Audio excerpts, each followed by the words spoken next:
There is, in American history, throughout American history, a long and rich tradition of backlash against social progress, and particularly racial progress. And so Reconstruction places this into violent relief, because it was really, at that point in American history, the first time where you saw a kind of revolutionary possibility for racial progress.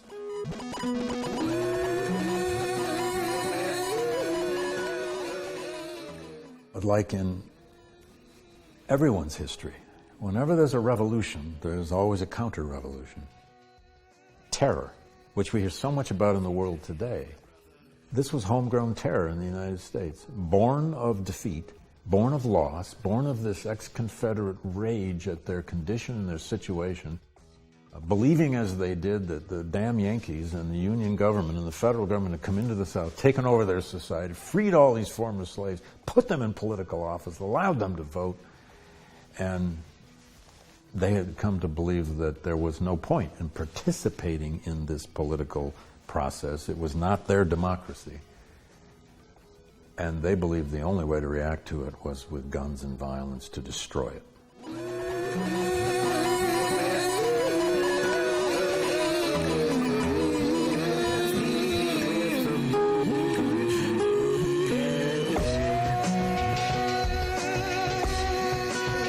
Take the hand of your brother.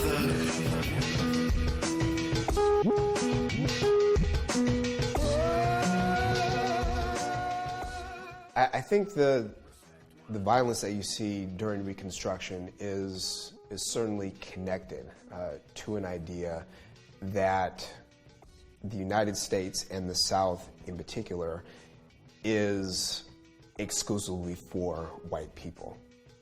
That black people do not have a place in this country unless it's on terms of absolute subservience. But I do think you see the violence manifested in different ways for different purposes. The violence in the immediate aftermath of the Civil War is the violence of a social system that has collapsed, and no one knows what the new etiquette is going to be. Everyone knew how a slave was supposed to behave, but nobody knew how a former slave was supposed to behave. Violence flares over what seemed to us completely trivial things. A guy doesn't tip his hat. A black guy doesn't tip his hat to a white on the streets, and suddenly people are shooting at each other. A black guy walks into a church trying to worship, and suddenly people are being killed.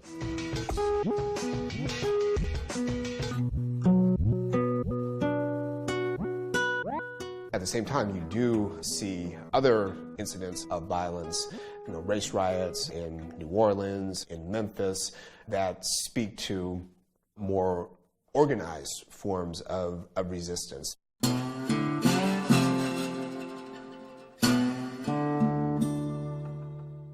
Then when blacks get the right to vote, violence becomes more and more political. By 1867-68, you get already the Ku Klux Klan. Now, the Klan is not a highly centralized organization. It doesn't have a president. It's local groups all around the southern states.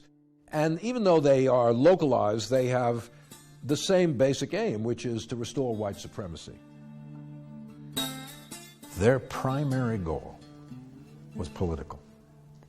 Their primary goal was to stop black politics, to destroy the Republican Party, and particularly to stop black people from voting. White terror became a fact of life. White mobs could come and burn their houses, could rape women, could lynch men, could brutalize and terrorize people. No one was immune from it. Men, women, children, the most respectable African Americans. That was not an inhibitor to having incredibly, at times, spectacular forms of violence being inflicted on you.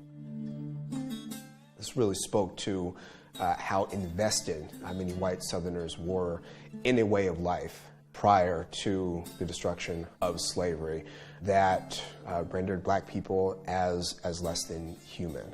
And one of the ways to hold on to that idea was through the violent dehumanization of black people, of black bodies.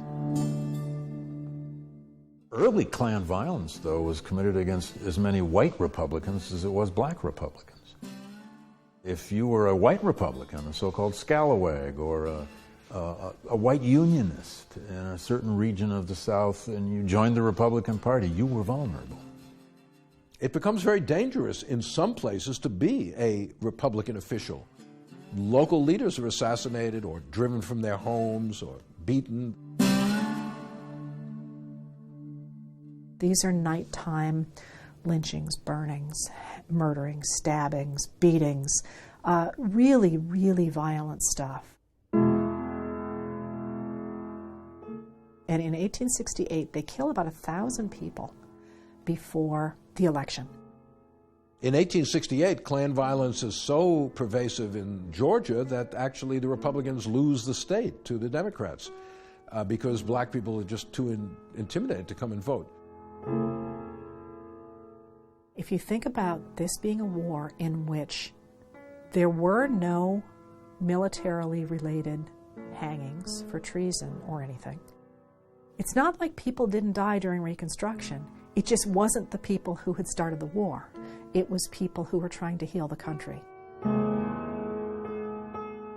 1 of every 10 black members of these constitutional writing conventions for the new reconstructed governments in the South, and there were dozens and dozens of blacks that participated, 1 of every 10 of them was either murdered or wounded by vigilante violence. You risked your life by even participating in this new Reconstruction political process.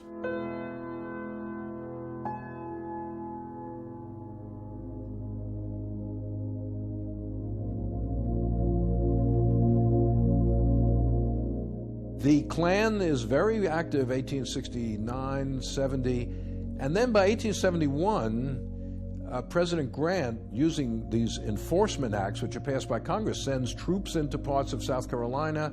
He sends federal marshals to Alabama and other places. They round up Klansmen. They put them on trial. They even held what became known as the Ku Klux Klan hearings. And they would allow victims of Klan violence to come in and testify about what had happened to them. And they even allowed perpetrators to come in and testify in their own defense. Nothing like this had ever occurred in American history. Congressionally sponsored hearings to investigate social and political violence within the states.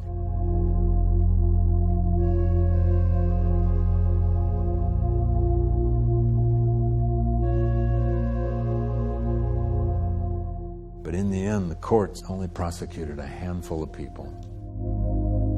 And all of that violence in the South, several thousand people killed in this violence, untold others wounded, intimidated, abused. No one served more than 5 years for any Klan crime, and all of them were free and out by 1876. But they actually do break the back of the Klan, and by 1872, violence is much less pervasive in the South.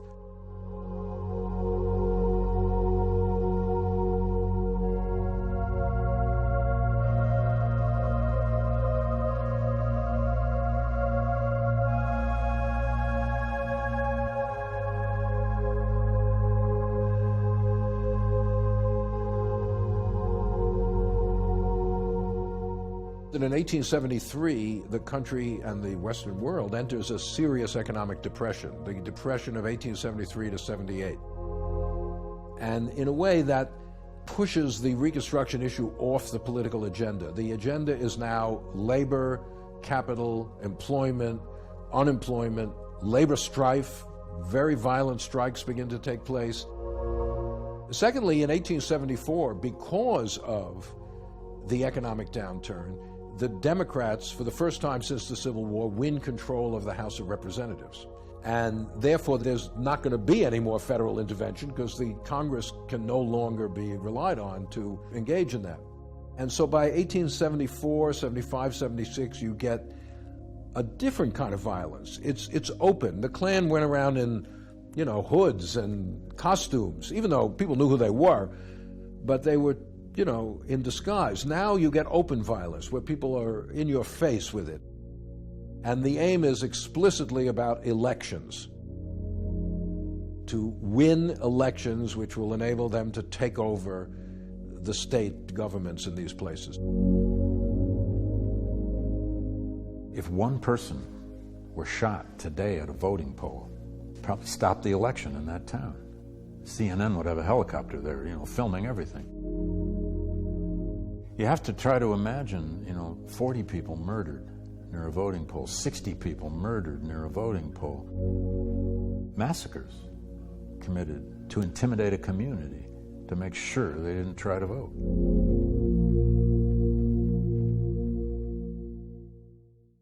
In Colfax, Louisiana, in 1873, blacks and some whites joined together to elect a slate of candidates, and white vigilantes came and killed 100 people in order to overturn that election. And the Supreme Court said that there had been no civil rights violation there, that this was simply one group of private citizens acting with another. It's the largest political massacre in all of American history. And it needs to be seen for what it was. Terror being used as a kind of politics, as a way of intimidating somebody, as a way of thwarting their aspirations on any level. One of the effects that the incredible violence in the South did was exhaust the will of the North and of the federal government to continue investing in Reconstruction, to continue investing in the protection of black people. It's people saying, look, we gave black people their freedom. We gave them the right to vote. We crushed the South. We're tired of it. Enough already. Get over it. The problem of Reconstruction is over. And it's not our problem anymore.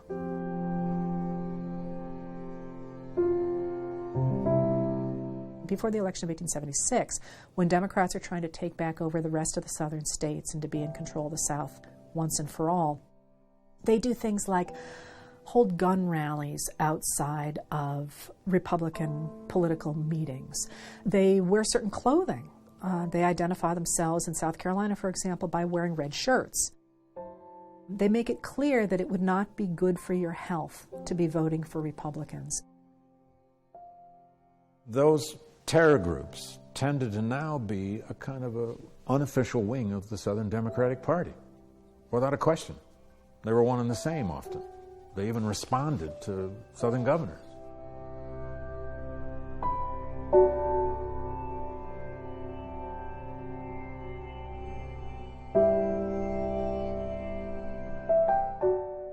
I think all of us love the idea that we might be the ones out there insisting on voting, and I wish we all were. But if it were a question of making sure that your kids were going to eat the next day or casting a vote, a lot of people decided that discretion was the better part of valor and didn't show up to vote. And that election, of course, turns into a dispute because no one won the Electoral College on the first count, and they have to go through this beleaguered, corrupt count, out of which came a compromise that made Rutherford B. Hayes president and gave the last remaining southern states back to the Democratic Party. And in effect, sacrificed the rights of the freed people to the southern states themselves for a long time to come.